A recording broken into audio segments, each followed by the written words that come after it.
তোমাদের জন্য নিয়ে চলে এসেছি লাস্ট মিনিট সাজেশন মাধ্যমিক পরীক্ষার জন্য। এটা পুরো একটা কোশ্চেন সেট আছে, এমসিকিউ থেকে শুরু করে একবারে 3 নম্বর পর্যন্ত, যা একটা মাধ্যমিক পরীক্ষায় যেরকম হয় একবারে পুরো সেম টু সেম। আর এই কোশ্চেনটার অ্যান্সার সহ তোমাদের সলভ করে দেবো। আর এখানে যেই কোশ্চেনগুলো আছে সবটাই একবারে ভেরি ভেরি ইম্পর্টেন্ট কোশ্চেন। তাহলে প্রথম কোশ্চেন দেখো কি বলেছে। এমসিকিউ বলেছে জীবাশ্ম জ্বালানির ব্যবহার নিয়ন্ত্রণ করা প্রয়োজন, কারণ জীবাশ্ম জ্বালানির পরিমাণ কমছে। তবে জীবাশ্ম জ্বালানির পুনর্নবীকরণযোগ্য শক্তির উৎস নয়। তারপরে জীবাশ্ম জ্বালানির ব্যবহার গ্রিন হাউস গ্যাস উৎপন্ন করে। তাহলে এই তিনটাই তোমার কারণ। তাহলে অ্যান্সার হয়ে যাবে সব কটি। তারপরে 2 নম্বর কি বলেছে, 2 নম্বর কোশ্চেন, উষ্ণতার কোন স্কেলে উষ্ণতার মান ঋণাত্মক হয় না। তাহলে সেটা অ্যান্সার হয়ে যাবে কেলভিন। তারপরে দেখো 3 নম্বর কি বলেছে, একটি দ্বিপরমাণুক গ্যাসের বাষ্প ঘনত্ব 14। তাহলে গ্যাসটির আণবিক গুরুত্ব কত হবে। তাহলে বাষ্প ঘনত্ব যত হয় তার আণবিক গুরুত্ব ডাবল হয়ে যায়, তাহলে 28 হয়ে যাবে অ্যান্সার। তারপরে দেখো কি বলেছে, তাপীয় রোদের রাশিমালা। তাপীয় রোদের রাশিমালা হয়ে যাবে তোমার KA/L, এ নম্বর অ্যান্সার। 5 নম্বর কি বলেছে, কোন দর্পণের কোনো বস্তুর প্রতিবিম্ব সর্বদা অসৎ ও বস্তুর চেয়ে ক্ষুদ্র হয়। তাহলে সেইটার অ্যান্সার হয়ে যাবে এ, উত্তল। তোমার উত্তল দর্পণের ক্ষেত্রে তোমার অসৎ এবং বস্তুর চেয়ে ক্ষুদ্র প্রতিবিম্ব হবে। তারপরে কি বলেছে দেখো, আলোর প্রতিসরণের অপরিবর্তিত থাকে। আলোর প্রতিসরণ অপরিবর্তিত থাকে, সেটা হচ্ছে সি নম্বর কম্পাঙ্ক। কম্পাঙ্কটা অপরিবর্তিত থাকে। এইটুকু এক্সট্রা উঠে গেছে। তারপরে দেখো 7 নম্বর কি বলেছে, শ্রেণী সমবায়ে যুক্ত 3টি রোধ R1, R2, R3, যেখানে শর্ত দেওয়া আছে। দেখো শর্ত কি দেওয়া আছে, শর্ত দেওয়া আছে যেখানে R1টা বড় হবে, R2 তার থেকে ছোট, R3 তার থেকেও ছোট। এর মধ্যে দিয়ে তড়িৎ প্রবাহ মাত্রা যথাক্রমে 11, 12 আর কত আছে এবং 13 হলে কোনটি সঠিক। তাহলে এখানে সঠিক হয়ে যাবে তোমার এই নম্বরে 7 নম্বরের সঠিক অ্যান্সার হয়ে যাবে তোমার বি নম্বরটা। তাহলে বি নম্বর অ্যান্সারটা সঠিক।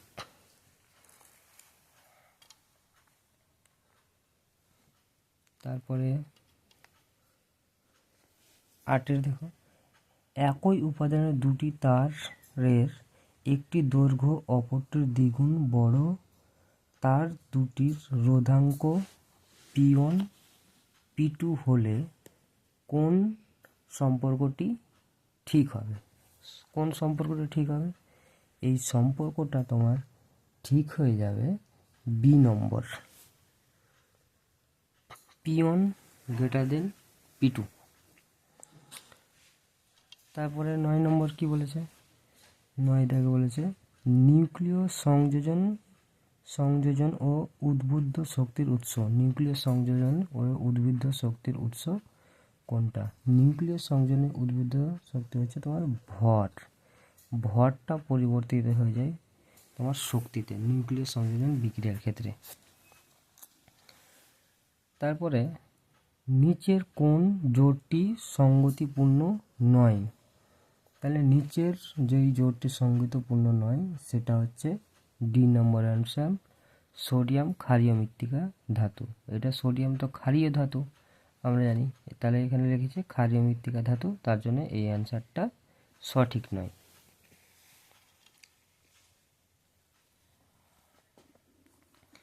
তারপরে কি বলেছে দেখো, প্রদত্ত কোন জোড়টি আইসো ইলেকট্রনিক। আইসো মানে একই, মানে নিচের কোন জোড়টির মধ্যে ইলেকট্রন সমান আছে। কোনটাতে সমান আছে? সমান হয়ে যাবে তোমার এ নম্বর অপশানে, নিয়ন আর O2 মাইনাস। তাহলে 2 মাইনাস মানে কি, দুটো ইলেকট্রন গ্রহণ করেছে। তাহলে অক্সিজেনের পরমাণু সংখ্যা কত? 8। তাহলে ইলেকট্রন সংখ্যা কত আছে? 8, আর দুটো গ্রহণ করেছে তাহলে 10, আর নিয়নও 10। তাহলে এ নম্বর হয়ে যাবে অ্যান্সার।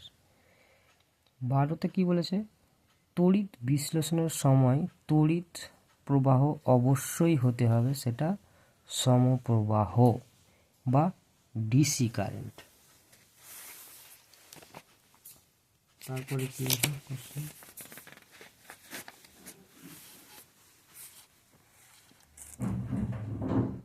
তারপরে 13 নম্বর, জলের নিম্ন অপসারণ দ্বারা সংগ্রহ করা হয়, সেটা হয়ে যাবে অ্যামোনিয়া গ্যাস NH3। 14 নম্বর, কোন তথ্যটি ভুল? তাহলে নিচের কোনটি? ক্রায়োলাইট Al এর আকরিক, অ্যালুমিনিয়ামের আকরিক। তাহলে ক্রায়োলাইট অ্যালুমিনিয়ামের আকরিক, তাহলে এই তত্ত্বটি কি হচ্ছে ঠিক। তবে জিঙ্ক ব্লেন্ড জিঙ্কের আকরিক, এটাও ঠিক। ম্যাগনেটাইট এফির আকরিক, এটাও ঠিক। তাহলে ক্যালামাইন হচ্ছে কপারের আকরিক, এটা হচ্ছে তোমার ভুল। তাহলে এটা অ্যান্সারটা হয়ে যাবে, ক্যালামাইন হচ্ছে তোমার জিঙ্কের আকরিক। তাহলে এইটা যেটা তত্ত্বটা ভুল, তাহলে বি নম্বরে ভুল আছে, তাহলে এই বি নম্বরটা হয়ে গেল অ্যান্সার। 15 নম্বর কি বলেছে দেখো, নিম্নলিখিত গুলির মধ্যে কোনটি জৈব যৌগ? তাহলে নিম্নলিখিত যে সমস্ত যৌগ আছে তার মধ্যে জৈব যৌগ কোনটি? CO3 তো নয়, তারপরে Na2CO3 এটাও নয়, তারপর HCN এটাও নয়, তাহলে HCOOH, তাহলে এটা হয়ে যাবে তোমার সঠিক অ্যান্সার। তারপরে 2 মার্কের না 2 নম্বরের কোশ্চেন SCQ।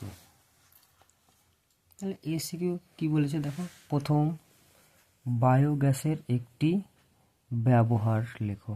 বায়োগ্যাসের একটি ব্যবহার হচ্ছে তোমার বিদ্যুৎ উৎপাদন করতে ব্যবহার করা হয়। আমাদের অ্যান্সার এখানে আমার করে দেওয়া আছে দেখো, বায়োগ্যাসের বিদ্যুৎ উৎপাদন করতে সাহায্য করে। বায়োগ্যাস বিদ্যুৎ উৎপন্ন করতে সাহায্য করে। তারপরে 2 নম্বর কি বলেছে, 2 নম্বর কি আছে, ফায়ার আইস কি? আর অথবাতে বলেছে একটি জৈব গ্রিন হাউস গ্যাসের নাম হলো ফায়ার আইস। দেখো তোমাদের ফায়ার আইস এখানে আমি লিখে দিয়েছি।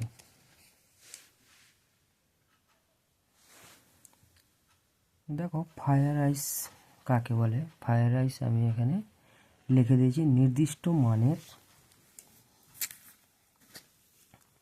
কি আছে, নির্দিষ্ট মানের উষ্ণতা এবং চাপে জলের অণুগুলির খাঁচার মতো গঠন তৈরি করে এবং তার মধ্যে মিথেন অণুগুলি থাকে।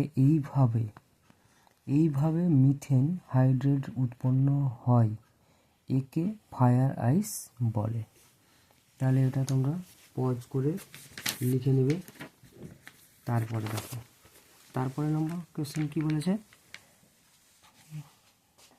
তারপরে তোমাদের বলেছে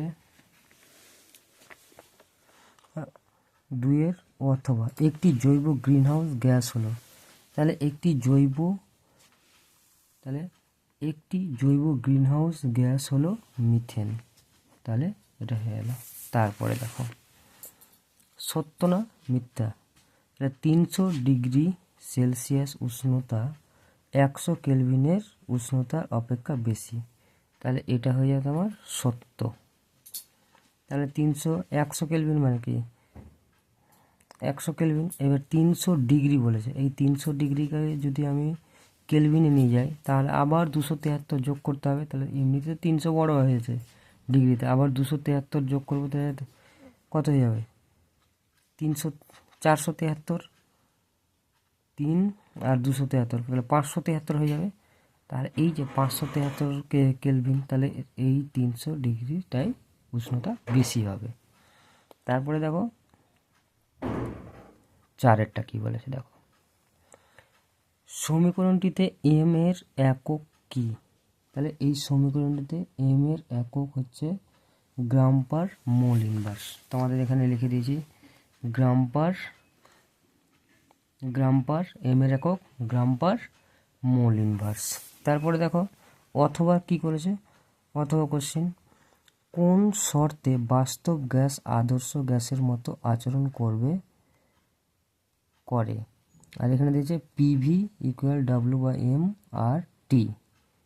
তাহলে কোন শর্তে? তাহলে দেখো 4-এর 2-এর অথবা 2-এর 4-এর অথবা, তাহলে এই যে 4-এর, তাহলে তোমার এই অ্যান্সারটা হয়ে যাবে। দেখো এখানে আমি লিখে দিয়েছি।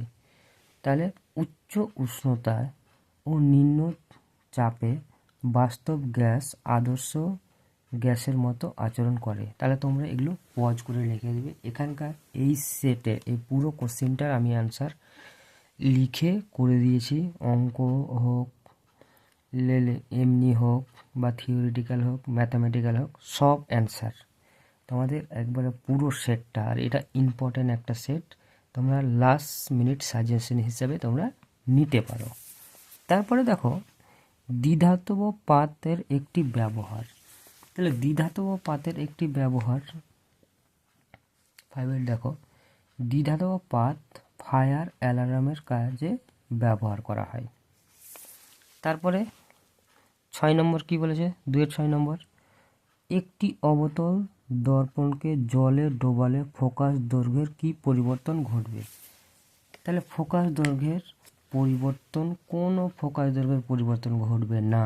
এটার সঠিক অ্যান্সার, ফোকাস দৈর্ঘ্যে কোনো পরিবর্তন ঘটবে না। তারপরে দেখো 7 নম্বর কি বলেছে, কোন ধরনের লেন্স দ্বারা হ্রস্ব দৃষ্টি প্রতিকার করা হয়? হ্রস্ব দৃষ্টি প্রতিকার করা হয় অবতল লেন্স দ্বারা। তারপরে দেখো, তারপরে অথবা কি বলেছে 2-এর 7-এর অথবা, প্রিজমের মধ্যে সাদা আলোর বিচ্ছুরণে কোন বর্ণের আলোর চ্যুতি সর্বাধিক হয়? তাহলে 2-এর 7-এর অথবা, তাহলে বেগুনি বর্ণের আলোর চ্যুতি সবচাইতে বেশি হয়।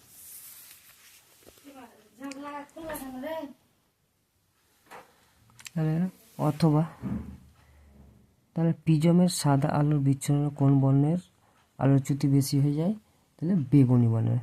তাহলে 8 নম্বরটা দেখো, 8 নম্বর কি বলেছে, বাড়ির বর্তনীতে বৈদ্যুতিক যন্ত্রগুলি কোন সমবায়ে যুক্ত থাকে? তাহলে বাড়ির যেগুলো হয় সেগুলো সমান্তরাল। এইটুকু মনে রাখবে, বাড়ির যেগুলো বর্তনী থাকবে সবসময় সমান্তরাল। শুধু ফিউজ আর মিটার তার বাদে ম্যাক্সিমাম জিনিস তোমার সমান্তরাল সমবায়ে থাকবে। এর আগেও যেগুলো কোশ্চেন আমি সলভ করে দিয়েছিলাম ওখানেও আমি এই কথা বলেছিলাম। তারপরে দেখো কি বলছে, অথবাতে একটা কোশ্চেন আছে, কি আছে, সিএফএল বাল্ব ব্যবহারের একটি ক্ষতিকারক প্রভাব। সিএফএল বাল্ব ব্যবহারের একটি ক্ষতিকারক প্রভাব পারদজনিত দূষণ। কেন সিএফএল বাল্বে পারদ ব্যবহার করা হয়, ওই জন্য পারদজনিত দূষণ হওয়ার সম্ভাবনা থাকে। তারপরে দেখো 2-এর 9, ফ্লেমিংয়ের বাম হস্ত নীতি প্রযুক্ত হয় এমন একটি যন্ত্রের নাম লেখো। এমন একটি যন্ত্রের নাম হচ্ছে তোমার মোটরে ফ্লেমিংয়ের বাম হস্ত নিয়ম প্রযুক্ত হয়। তারপরে দেখো ইউরেনিয়ামের পারমাণবিক সংখ্যা হচ্ছে 92 আর ভর সংখ্যা হচ্ছে 238 থেকে বিটা কণা নিঃসরণ হলে উৎপন্ন মৌলটির পারমাণবিক সংখ্যা কত হবে? তাহলে বিটা কণা নিঃসরণ হলে কি হয়, পারমাণবিক সংখ্যা 1 করে বৃদ্ধি পায়। তাহলে বিটা কণা একটা নিঃসরণ হচ্ছে, তাহলে পারমাণবিক সংখ্যা কি 1 বৃদ্ধি পেয়ে যাবে, তাহলে 92 আছে 93 হয়ে যাবে। তারপরে দেখো ডান দিক আর বাম দিক। তাহলে ডান দিক আর বাম দিকে কি বলেছে, এটা হয়ে যাবে 1 নম্বর কি বলেছে, একটি সন্ধিগত মৌল। তাহলে সন্ধিগত মৌল হয়ে যাবে সি নম্বর, নিকেল। তাহলে সন্ধিগত মৌল সি নম্বর। তারপরে হচ্ছে দুয়েরটা কী বলেছে, তৃতীয় পর্যায়ে সর্বাধিক জারণ ক্ষমতা সম্পন্ন মৌল, সর্বাধিক জারণ ক্ষমতা সম্পন্ন মৌল হচ্ছে ক্লোরিন। তারপরে স্টিলে উপস্থিত অধাতু, স্টিলে উপস্থিত অধাতু হচ্ছে তোমার কার্বন। তাহলে কার্বন বীজাণু পদ্ধতিতে নিষ্কাশিত ধাতুটির নাম হচ্ছে তোমার জিঙ্ক। তাহলে ডান দিক বাম দিক হয়ে গেল। তারপরে দেখো,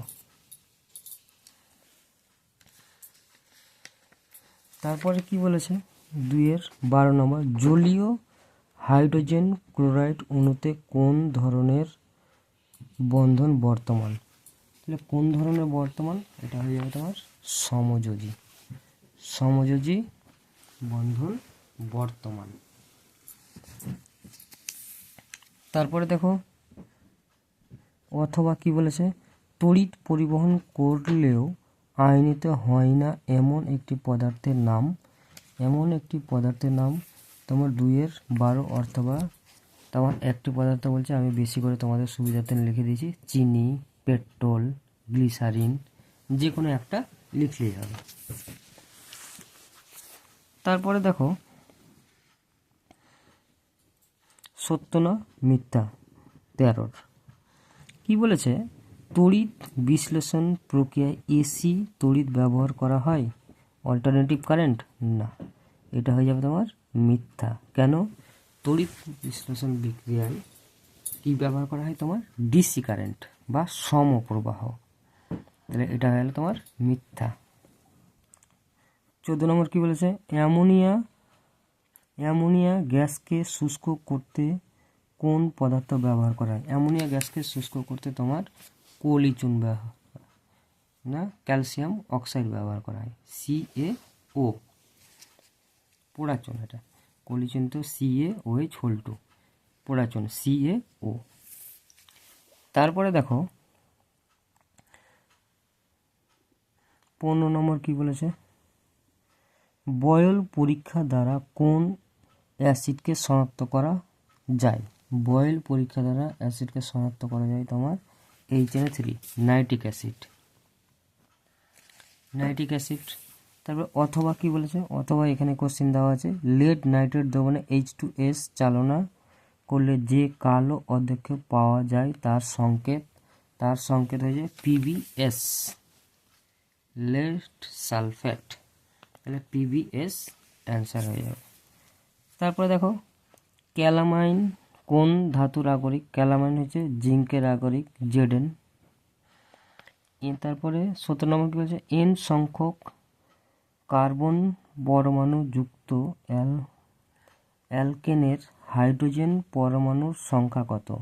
তাহলে N সংখ্যক বলেছে না, N সংখ্যক। আমরা অ্যালকেনের সংকেত কি জানি, সংকেত জানি CnH2n+2, তাহলে H2n+2টা H সংখ্যক, এখানে তো N বলে দিয়েছে কার্বন, তাহলে কার্বন N আছে, তাহলে 2n+2 হয়ে যাবে এটার সঠিক অ্যান্সার। তারপরে এখানে কি বলেছে, এটা 18 CH3CH2CHO এর ইউপ্যাক নাম, এর ইউপ্যাক নাম হয়ে যাবে প্রোপানেল। কিভাবে হলো, তাহলে এখানে 1 নম্বর কার্বন, এখানে 2 নম্বর, এইখানে এটা 3 নম্বর, তাহলে 3টা কার্বন আছে না, তাহলে 3টা কার্বনের জন্য কি হবে প্রোপ, আর এই তোমার এটা আছে তোমার কার্যকরীমূলক, তারপরে আন আসবে প্রোপ আন, আর এটার জন্য CH জন্য কি আছে L, তাহলে সবটাই যোগ করে আসবে প্রোপানেল। তারপর 3 নম্বরের দেখো 3 নম্বর কোশ্চেন, 3-1 কি বলেছে, 3-1 বলেছে তোমার পৃথিবীর গড় উষ্ণতা প্রতি বছর প্রায় 0.5 ডিগ্রি বৃদ্ধি পাচ্ছে, 0.5 ডিগ্রি না 0.05 হবে, এটা তোমার টাইপিং মিস্টেক হয়েছে, এইখানে পয়েন্ট দিয়ে দাও, তাহলে হয়ে গেল 0.05, যে 0.5 ডিগ্রি করে যদি বাড়ে তাহলে তো 2 বছরে 1 ডিগ্রি বেড়ে যাবে, তাহলে অনেকটা তাপমাত্রা বেড়ে যাবে। তো এইটা হবে সঠিক। তাহলে পৃথিবীর গড় উষ্ণতা প্রতি বছর প্রায় 0.05 ডিগ্রি বৃদ্ধি পাচ্ছে, এর কারণ কি? তাহলে এর কারণ,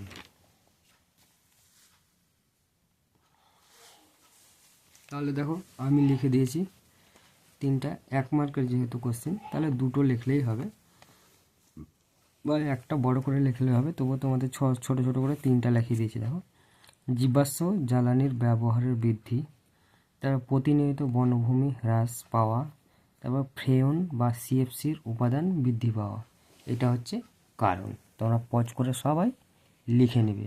তাহলে এরপরে আমার এই ডেসক্রিপটিভগুলো আর পড়ে দেখাবো না, শুধু যেগুলো বুঝার ওগুলোই বুঝাবো, না হলে ভিডিওটা অনেক বড় লং হয়ে যাবে। তার জন্য আমি যেগুলো বুঝানোর সেগুলোই বুঝিয়ে দেবো, আর ডেসক্রিপটিভগুলো শুধু আমি দেখিয়ে দেবো, তোমরা লিখে নেবে বা ভালো করে পড়ে নেবে। তারপরে দেখো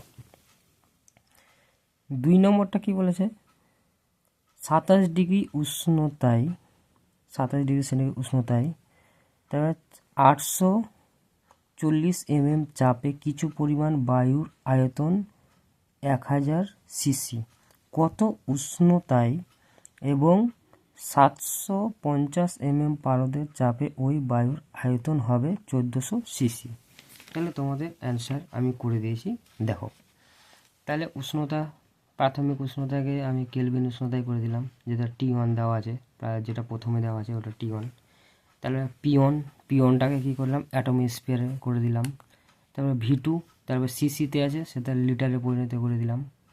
তারপরে V1, দেখো এখানে V1 কত দেওয়া আছে, V2 দেওয়া ছিল 1400, আর V1 প্রথমে কত দেওয়া ছিল 1000 সিসি, তাহলে 1000 দিয়ে ভাগ করে দিলাম, লিটারে হয়ে গেল। তারপর P2 দেওয়া ছিল, সেটাকে এটিএমে করে দিলাম। তারপরে এখানে আমরা একটা সূত্র জানি যে P1 V1 by T1, P2 V2 by T2, তাহলে এই সূত্রতে যদি আমরা ফেলে দিই তাহলে আমরা সঠিক অ্যান্সার পেয়ে নেব। তাহলে অ্যান্সার কত হয়ে যাবে, 385 কেলভিন উষ্ণতা। তাহলে তোমরা পজ করে বা স্ক্রিনশট করে তোমরা লিখে নিতে পারো। তারপরে কোশ্চেন দেখো,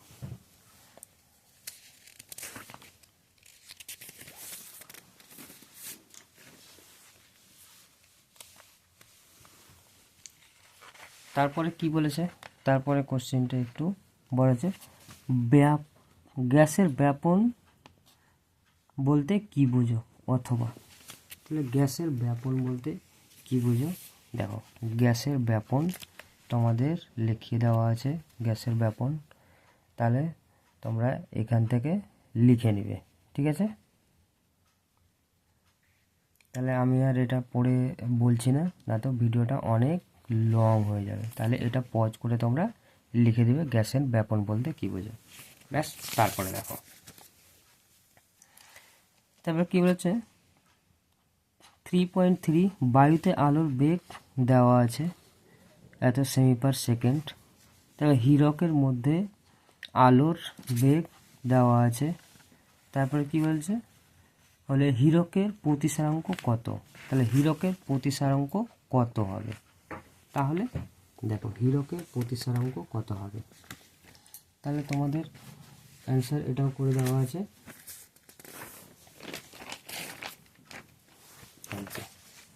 তাহলে অ্যান্সারটা হচ্ছে তোমার এটা, হীরকের প্রতিসারাঙ্ক আমরা জানি বায়ুতে আলোর বেগ বাই যার প্রতিসারাঙ্ক বেরবো তার আর মধ্যে আলোর বেগ। তাহলে দুটোই আমার দেওয়া আছে, কেটে কুটে 2.5 অ্যান্সার পেয়ে নেবো। তাহলে এটা হয়ে যাবে তোমার অ্যান্সার। তাহলে সবাই দেখে নাও, পজ করে লিখে নেবে। তারপরে দেখো, তারপর অথবাতে আরেকটা তোমার দেওয়া আছে, অঙ্ক দেওয়া আছে। কি দেওয়া আছে, একটি আলোকরশ্মি 35 ডিগ্রি কোণ বিশিষ্ট একটি প্রিজমের একটি তলে 70 ডিগ্রি কোণে আপতিত হলে রশ্মিটির মোট চ্যুতিকোণ 35 ডিগ্রি হলে তাহলে দেখাও যে রশ্মিটি প্রিজমের দ্বিতীয় তল দিয়ে লম্বভাবে নির্গত হয়। তাহলে এটা লম্বভাবে নির্গত হয়, সেটা কিভাবে দেখাবে, দেখো এটা কয়ের কোশ্চেন, কোশ্চেন হচ্ছে তোমার 3.3 অথবা, তাহলে 3.3 অথবা এই যে এখানে, তাহলে আমার এখানে কি দেওয়া আছে, প্রদত্ত দেওয়া আছে 35 ডিগ্রি প্রিজমের কোণ, আয়ন দেওয়া আছে, আর তোমার ডেল্টা দেওয়া আছে, চ্যুতিকোণ আর আপতন কোণ। তাহলে আমরা জানি ডেল্টা সমান কি, আয়ন প্লাস I2 মাইনাস এ কোণ। তাহলে এখানে যদি আমি মানগুলো বসিয়ে দিই তাহলে অ্যান্সার পেয়ে নেব 0। আর 0 মানে কি, তাহলে আপতন করার প্রতিফলন করে যদি 0 হয়ে যায়, 0 মানে কি, তাহলে লম্বভাবে নির্গত হয়েছে। তাহলে এখান থেকে আমরা বলতে পারি যে আলোক রশ্মিটা লম্বভাবে কী হয়েছে, প্রিজমের দ্বিতীয় তলে লম্বভাবে নির্গত হয়েছে। বুঝা গেছে? ব্যাস, দেখে নাও, লিখে নিবে সবাই পজ করে, তারপরে দেখো কোশ্চেন। তারপরে আবার একটা অঙ্ক দেওয়া আছে 3.4, কী বলছে, 220 ভোল্ট আর 40 ওয়াট এবং 220 আর 60 ওয়াট ক্ষমতা দুটি বৈদ্যুতিক ফিলামেন্টের বাল্বকে কত বলেছে, 220 ভোল্ট লাইনের শ্রেণী সমবায়ে যুক্ত করা হলে কোন বাল্বটি বেশি উজ্জ্বলতা হবে কারণ সহ লিখতে বলেছে, কারণ সহ লিখতে বলেছে। তাহলে দেখো কারণ সহ, তাহলে আমাকে রোধ বের করতে হবে, প্রথম কাজ রোধ। তাহলে শ্রেণী সমবায়ে যদি যুক্ত থাকে তাহলে কী যাবে, যার রোধ বেশি সে বেশি উজ্জ্বলতা দিবে। তাহলে এখানে আমি বের করে দিলাম, তাহলে রোধ R1 এর রোধ পেয়েছি, R2 এর রোধ পেয়েছি, তাহলে R1 R2, তাহলে শ্রেণী সমবায়ে যেটি হচ্ছে, তাহলে যার ক্ষমতা বেশি হয়ে যাবে তার উজ্জ্বলতা কী হয়ে যাবে, দেখো এখানে আমি লিখে দিয়েছি শ্রেণী সমবায়ে 40 ওয়াট ক্ষমতার বাল্বটির উজ্জ্বলতা 60 ওয়াট বাল্ব থেকে বেশি হবে। তাহলে যার ক্ষমতা বেশি হবে তার ক্ষমতা কম হবে, তার উজ্জ্বলতা বেশি হবে, আর রোধ যার বেশি হবে শ্রেণী সমবায়ে তার উজ্জ্বলতা বেশি হবে। তাহলে এইটুকু লিখে নেবে, পুরোটা স্ক্রিনশট করে বা পজ করে তোমরা লিখে নেবে, ব্যাস। তারপরে দেখো, তারপরে হচ্ছে কয় নম্বর হলো, এবার অথবা, অথবাতে কী দেওয়া আছে, ডায়নামোর নিয়মটি লেখো, এটি কোথায় কাজে লাগে। ডায়নামোর নিয়মটি, তাহলে এটা হচ্ছে তোমার 3-4 অথবা। ডায়নামোর নিয়মটি, এটা পুরোটা আসছে, হ্যাঁ দেখো ডায়নামোর নিয়মটি তোমরা স্ক্রিনশট বা পজ করে লিখে নাও। তারপর এটি কোথায় মোটর তৈরিতে ব্যবহৃত হয়, হয়েছে। তারপরে দেখো সরি 3-5 রাসায়নিক বন্ধন সংক্রান্ত বিজ্ঞানী লুইসের ধারণাটি লেখো। তাহলে বিজ্ঞানী যেটা লুইস ধারণা করেছেন সেটা দেখো, তাহলে সেটাও এখানে লিখে দিয়েছি, দেখো হ্যাঁ পুরোটাই চলে এসছে। তাহলে এটা লিখে নিবে। তারপরে দেখো, তারপরে অথবাতে কি আছে, ক্লোরিন দ্বারা গঠিত একটি সমযোজী ও একটি তড়িৎযোজী যৌগের লুইস ডট দেখাও। তাহলে ক্লোরিন দ্বারা গঠিত, তাহলে দেখো এক সমযোজী HCl আর তড়িৎযোজী NaCl, তাহলে দুটোতেই ক্লোরিন আছে, তাহলে দুটোই ক্লোরিন থাকে। একটা যখন N এর সাথে সোডিয়ামের সাথে যৌগ গঠন করছে তখন হচ্ছে তোমার তড়িৎযোজী, আর হাইড্রোজেনের সাথে করছে তখন সমযোজী। তারপরে দেখো,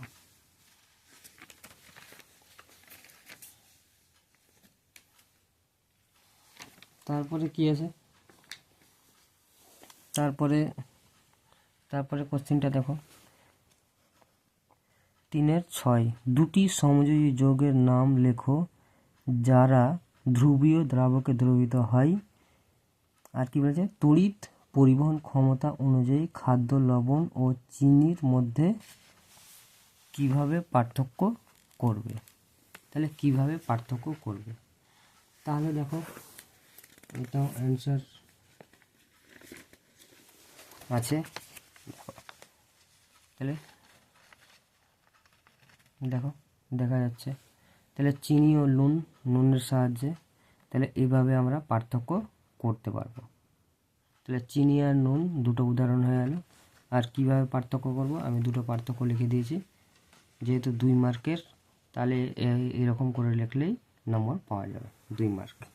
যেমন করে লিখেছি এরকম হুবহু করে লিখলেও 1 মার্কও স্যার কাটতে পারবে না। তাহলে এরকম করেই লিখে দেবে। তারপরে দেখো কি বলেছে, 7 অ্যামোনিয়া গ্যাসের শিল্প প্রস্তুতির শর্ত সহ রাসায়নিক সমীকরণটি লেখো। তাহলে 3-7, তাহলে রাসায়নিক সমীকরণটি লিখতে বলেছে। তাহলে এখানে আমি করে দিয়েছি, দেখো। তাহলে রাসায়নিক সমীকরণটা শর্ত সহ তোমার এইটুকু লিখলেই ব্যাস 2-এ 2 পাবে, 1 মার্ক কাটার জায়গা নেই। তাহলে দেখো তারপরে কি বলছে, অথবাতে কি বলছে, কপার পাইরাইটেস ও বক্সাইটের সংকেত লেখো। আর কি বলছে ওর সাথে, ওই দুটি যৌগ কোন কোন ধাতুর আকরিক। তাহলে কোন কোন ধাতুর আকরিক, তাহলে কয় নম্বর কোশ্চেন, 3-8 অথবা। তাহলে 3-8 অথবা, দেখো 3-8 অথবা। তাহলে কপার পাইরেট সংকেত, তোমার কপার পাইরেটের সংকেত এটা, বক্সাইডের সংকেত, তারপরে কোনটা কার আকরিক লিখে দেওয়া হয়েছে দেখে নাও। তারপরে দেখো, তারপর হচ্ছে এলপিজির উপাদানগুলোর নাম লেখো আর ভিনেগার কি। 3-9। তাহলে এলপিজির উপাদান এখানে লিখে দেওয়া হয়েছে। এলপিজির উপাদানগুলো কি কি আছে দেখে নাও। এলপিজির উপাদান আছে তোমার বিউটেন, প্রোপেন, আইসোবিউটেন ও ইথেন। তারপরে আর CH3CO ও Hকে ভিনেগার বলা হয়। ব্যাস।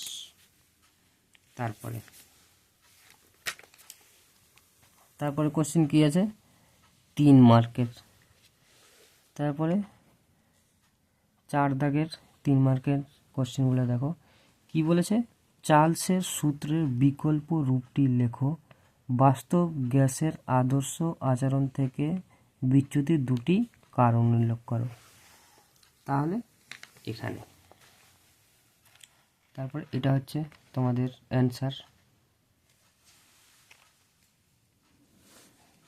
অ্যান্সারটা একবারে পুরোটা, এইটুকু দেখে নাও। তারপরে আবার দুবার এই স্ক্রিনশট নিয়ে নেবে, একবারে তো পুরোটা আসবে না। তারপরে দেখো এইটুকু, ব্যাস ঠিক আছে। তাহলে পজ করে বা স্ক্রিনশট করে নিয়ে নেবে অ্যান্সারটা।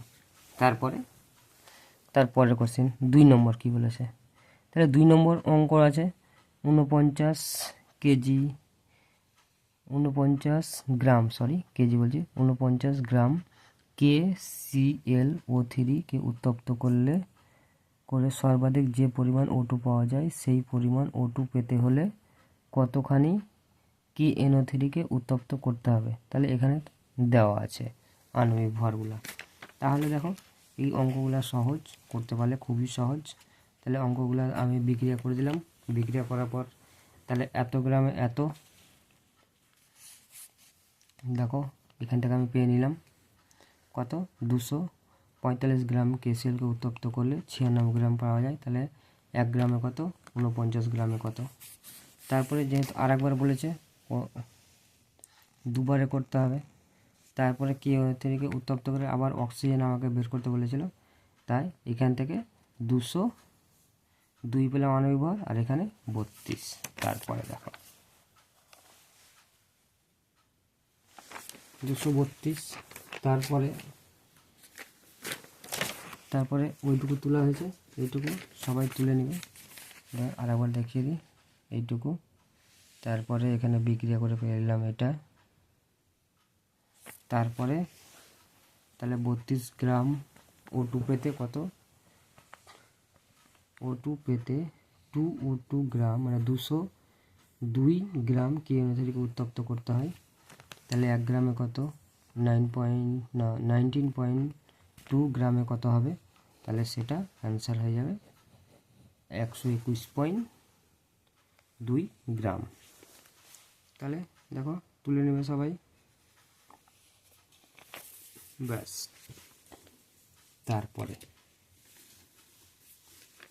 তারপরে কি কোশ্চেন আছে, তারপরে অথবা দিয়ে আর একটা ম্যাথ আছে। তাহলে অথবা দিয়ে আর একটা ম্যাথ আছে, ম্যাথটা দেখা যাক কি আছে। লোহিত তপ্ত এফির ওপর দিয়ে স্টিম চালনা করলে কি পরিমাণ H2 উৎপন্ন হয় এবং এসটিপিতে তার আয়তন কত, তাহলে সেটা বের করতে বলেছে। তাহলে এটাও দেখে নাও অঙ্ক। তাহলে অথবা তাহলে এভি লোহিত তপ্ত স্টিম মানে কি, স্টিম মানে হচ্ছে তোমার জলই, তাহলে এটা কি আছে বাষ্প অবস্থায় আছে, তাহলে তার পাশে কি রেখে দিলাম স্টিম, স্টিম জি মানে গ্যাসীয় অবস্থায় আছে, জলের পাশে জি লিখে দিলে সেটা স্টিম হয়ে গেল, স্টিমের সংকেত, বাষ্পের সংকেত।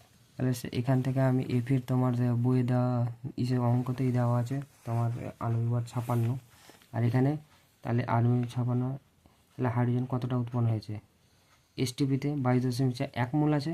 হাইড্রোজেন আগে দিয়ে কী আছে, কিছু নয় মানে কি 1 আছে, তাহলে এসটিপিতে 1 মোল হাইড্রোজেন গ্যাসের আয়তন কত, 22.4 লিটার। তাহলে 56 গ্রাম উৎপন্ন 22.4 লিটার উৎপন্ন হচ্ছে, তাহলে 1 গ্রামে কত হবে আর 21 গ্রামে কত হবে। তাহলে দেখো পুরোটাই আসছে। এটি একবারে লিখে দেবে, তারপরে তোমরা পজ করে করে পুরোটাই লিখে নেবে। দেখো তাহলে অ্যান্সার হয়ে যাবে 8.4 লিটার অ্যান্সার। তারপরে দেখো তারপরে কয় নম্বর বলেছে 4.3 কি হচ্ছে, তড়িৎ প্রবাহমাত্রার গাণিতিক সমীকরণ থেকে তাপীয় রোধের সমীকরণ প্রতিষ্ঠা করো। তাপীয় রোধের সমীকরণটা প্রতিষ্ঠা করতে বলেছে। তাহলে তাপীয় রোধের সমীকরণ প্রতিষ্ঠা করতে বলেছে। তাহলে দেখো তাপীয় রোধের কত আছে তোমার 4.3, তাহলে সমীকরণের প্রতিষ্ঠা হচ্ছে তোমার এইটা হচ্ছে অ্যান্সার। তাহলে এইটুকু হয়েছে, এইটুকু একবার স্ক্রিনশট নিয়ে নেবে বা পজ করে লিখে দিলে, তারপরে দেখো বাকিটি এইটুকু ব্যাস দুবারে লিখে নেবে, তাহলে এটা হয়ে যায় তোমার অ্যান্সার। তারপরে দেখো তারপরে কী আছে অথবা কী আছে, তরলের আপত ও প্রকৃত প্রসারণ গুণাঙ্কের মধ্যে কোনটি তরলের নিজস্ব ধর্ম ও কেন, স্থির চাপে গ্যাসের আয়তন গুণাঙ্কের মান কত। তাহলে এটার অ্যান্সার হয়ে যাবে, লিখে নাও সবাই, করে দেওয়া আছে। এইটুকু একটা হলো, আর এইটুকু স্থির চাপে গ্যাসের আয়তন গুণাঙ্কের মান হয়ে গেল তোমার এটা। তারপরে দেখো তারপরে হচ্ছে তোমার 4.4 অবতল দর্পণ দ্বারা একটি বিস্তৃত বস্তুর বর্ধিত অসৎ গঠন চিত্র দেখাতে বলেছে।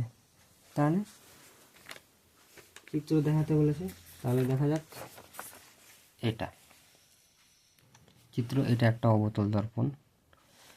তারপরে সেটা এইখানে বস্তুটা কোথায় আছে, মেরু আর ফোকাসের মধ্যে আছে।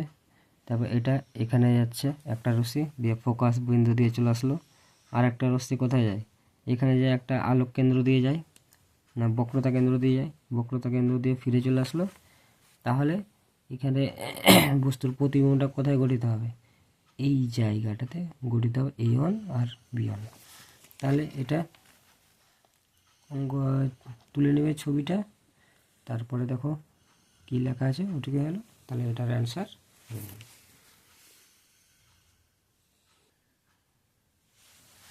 তারপরে কোশ্চেনটা কি বলেছে 4.5 একটি উত্তল লেন্সের ফোকাস দৈর্ঘ্য 10 সেমি, লেন্সটির সামনে 20 সেমি দূরত্বে 2 সেমি উচ্চতার একটি বস্তু আছে।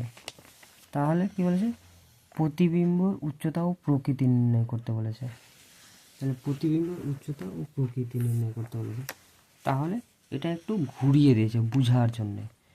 তাহলে 2 সেমি, তাহলে প্রতিবিম্বের এফ আর সমান দূরত্বে এফ যতটা আছে তার থেকে সমান দূরত্বে মানে কি 2f এ আছে বস্তুটা। তাহলে কোশ্চিন থেকে আমরা বুঝতে পারছি, কোশ্চিনে যেহেতু বলে দিয়েছে কি একটি উত্তল ফোকাস দৈর্ঘ্য এত এবং সামনে 20 সেমি দূরত্বে, তাহলে 10 সেমি আছে আর মেরু থেকে 20 সেমি দূরত্বে বলেই দিয়েছে। তার মানে কি এটা 10 সেমি হলে এখান থেকে এটা 20 সেমি হবে, তাহলে এটা 10, তাহলে এটাও 10, তাহলে কি 2f এ আছে। আর 2f এ যদি বস্তু থাকে তাহলে বস্তুর কি হয়, যত বড় বস্তু থাকবে তত বড়ই তার প্রতিবিম্ব উৎপন্ন হয়। তাহলে এটা একটু বুঝার আছে, বুঝতে পারলে অঙ্কটা হয়ে গেল। তাহলে দেখে নাও, তুলে নাও, এইটুকু খুব সহজ আছে এটা। তারপরে দেখো 4-6, তাহলে তড়িৎ চুম্বকীয় আবেশ সংক্রান্ত ফ্যারাডের সূত্রগুলি লেখো এবং ফ্লেমিংয়ের বাম হস্ত নিয়মের বৃদ্ধাঙ্গুষ্ঠ কী নির্দেশ করে সেটা দেখাতে বলেছে। তাহলে সেটা দেখো, ফ্যারাডের সূত্রগুলা, প্রথম সূত্র তড়িৎ চুম্বকীয় সংক্রান্ত প্রথম সূত্রটা দেখে নাও। তারপরে দ্বিতীয়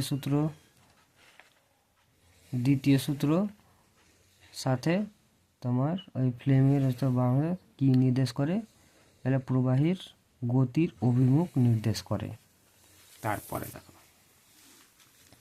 তারপরে কি বলেছে 7-টা 45 রোধের ধাতব তারকে 45 ওহম হবে, তাহলে 45 ওহম রোধের ধাতব তারকে টানা হলো যাতে এর দৈর্ঘ্য প্রাথমিক দৈর্ঘ্যের দ্বিগুণ হয়। তাহলে অন্তিম রোধ কত হবে, তাহলে অন্তিম রোধটা কত হবে,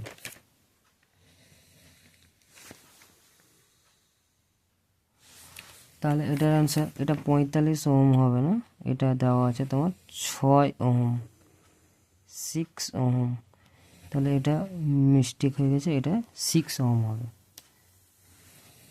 তাহলে 6 ওহম হয়, তাহলে কি হবে, তাহলে এটার অ্যান্সার দেখো। তাহলে আমরা জানি রোধের যেটা একটা সমীকরণ আছে, তাহলে আর ইকুয়াল রো এল বাই এ, এল হচ্ছে তোমার দৈর্ঘ্য, এ হচ্ছে তোমার ক্ষেত্রফল, যেখানে দেওয়া আছে আর তারের রোধ, তাহলে তারের দৈর্ঘ্য, তারপরে তারের ক্ষেত্রফল। তারপর প্রশ্ন অনুসারে কি বলেছে, প্রশ্ন অনুসারে যে বলেছে তারের দৈর্ঘ্য দ্বিগুণ করা হলে তারের রোধও কী হয়ে যাবে, দ্বিগুণ হয়ে যাবে। তাহলে তারের প্রস্থচ্ছেদ, তাহলে অ্যান্সারটা দেখে নাও ভালো করে কি হবে। তাহলে তারের প্রস্থচ্ছেদের পরিবর্তন যদি না হয় তাহলে নতুন রোধ কী হয়ে যাবে, নতুন রোধটাও দ্বিগুণ হয়ে যাবে। তাহলে যত 6 ছিল 2 দিয়ে গুণ করে দিলাম, 6 × 12। তাহলে যখন তারের দৈর্ঘ্য বৃদ্ধি করা হয় তখন তারের প্রস্থচ্ছেদের অনুপাতিকভাবে হ্রাস পায়, তাহলে 1-এর দ্বিগুণ হয়, তাহলে সেটাই যদি অনুপাতিক হারে হ্রাস পায় তাহলে 12/1/, তাহলে এটা নিচে মানে কি উপরে, তাহলে 24 ওহম অ্যান্সার হয়ে যাবে। তাহলে আশা করি বুঝতে পেরেছো। তারপরে দেখো, তারপরে কি বলেছে, অথবা দেখাও যে 3টি রোধের সমান্তরাল সমবায়ে তুল্য রোধ সমবায়ে ক্ষুদ্রতম রোধটি অপেক্ষা ক্ষুদ্রতম। তাহলে এটার অ্যান্সার দেখে নাও। তাহলে এই অ্যান্সারটা লিখে নেবে সবাই, স্ক্রিনশট করে। তারপরে দেখো এটা পুরো অ্যান্সারটা, ব্যাস আশা করি হয়েছে। তারপরে দেখো, তারপরে কি হয়েছে 2-8, ভর ত্রুটি বলতে কি বোঝায়, নিউক্লিয় সংযোজনের একটি সমীকরণ দাও। তাহলে ভর ত্রুটি আর নিউক্লিয় সংযোজনের একটি সমীকরণ চেয়েছে।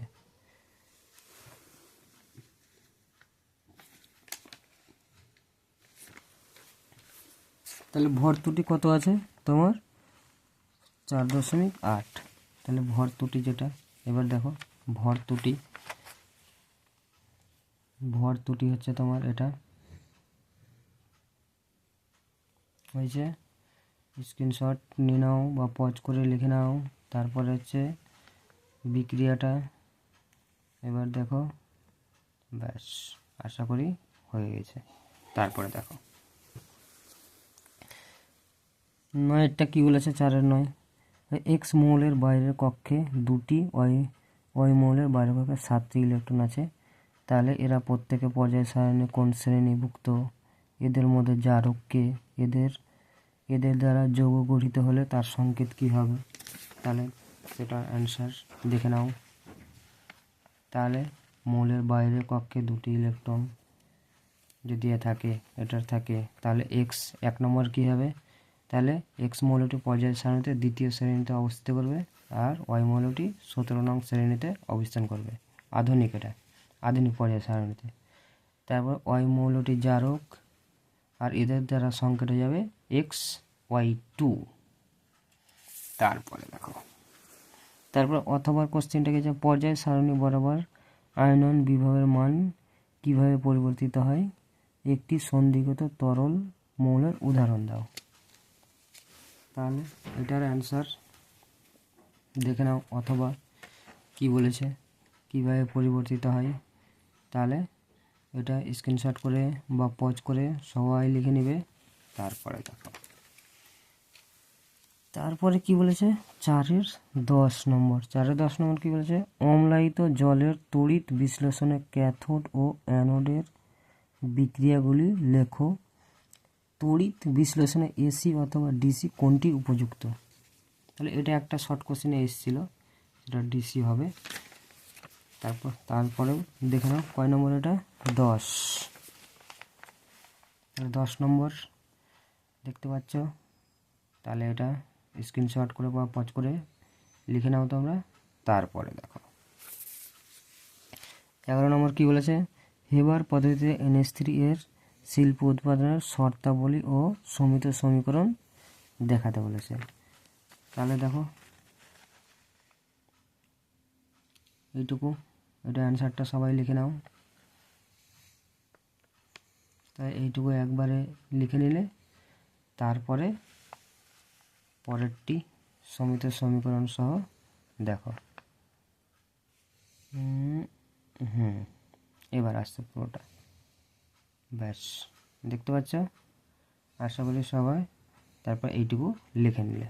তারপরে দেখো, তারপরে কি বলেছে, লাস্ট কোশ্চেন কি বলেছে, প্রদত্ত যৌগটির গঠন সংকেত লেখো। Ethane 1,2 dioic acid. তাহলে এটা ইথেন 1 নম্বর, 2 নম্বর 1,2 ডাইওয়িক অ্যাসিড। তাহলে তোমাদের পুরো কোশ্চেনটা সলভ হয়ে গেল। তাহলে এটা একটা নমুনা প্রশ্ন হতেছিল। তাহলে এই কোশ্চেন থেকে অবশ্যই তোমরা ভালো নাম্বার উঠাবে। এটা লাস্ট মিনিট সাজেশন বলে তোমরা নিতে পারো। তাহলে এটা একবারে পুরো ইম্পর্টেন্ট কোশ্চেনের সেট ছিল, পুরোটাই তোমাদের অ্যান্সার করে দিয়ে দিয়েছি। তাহলে তোমরা এবার পড়ো। এই ভিডিওটা 2-1 দিনের মধ্যেই তোমরা দেখে শেষ করে দিবে, তারপরে বাড়িতে পড়তে থাকবে। যেহেতু তোমাদের আর এক্সাম তো বেশি দিন নাই, তাহলে আর পড়ার বেশি টাইম পাবে না। তোমরা এই পজ করে করে লিখে নেবে, বা প্রত্যেকটা স্ক্রিনশট করে তোমরা লিখে নেওয়ার চেষ্টা করবে। লিখে নিলে তোমাদের কী হবে, তাহলে অর্ধেকটা পড়া ওখানেই কমপ্লিট হয়ে যাবে। তাহলে এই পুরো সেটটা তোমরা করে নাও। একটা সেটে প্রায় একটু ভিডিওটা লেন্দি হয়ে গেছে পুরোটা অ্যান্সার বলে দেওয়ার কারণে। তাহলে এর পর্যন্ত যারা ভিডিওটা দেখেছো আমার, তারা অবশ্যই চ্যানেলটাকে লাইক অ্যান্ড সাবস্ক্রাইব করে দিবে। তাহলে আমার আর বেল আইকনটা দাবাতে ভুলবে না কিন্তু, ঠিক আছে? তোমরা ভালো করে মন দিয়ে পড়ো। তাহলে তোমাদের যেইটুকু সাজেশন দেওয়া আছে সেইটুকু পড়ো, সাথে এটাও পড়ো। এটা লাস্ট মিনিট সাজেশন হিসাবে নেবে। এটা খুব ইম্পর্টেন্ট কোশ্চেন ছিল, যেটুকু একবারে পুরো সেম টু সেম এরকমই কোশ্চেন আসবে, ঠিক আছে? থ্যাংক ইউ সবাইকে ভিডিওটা পুরো দেখার জন্যে।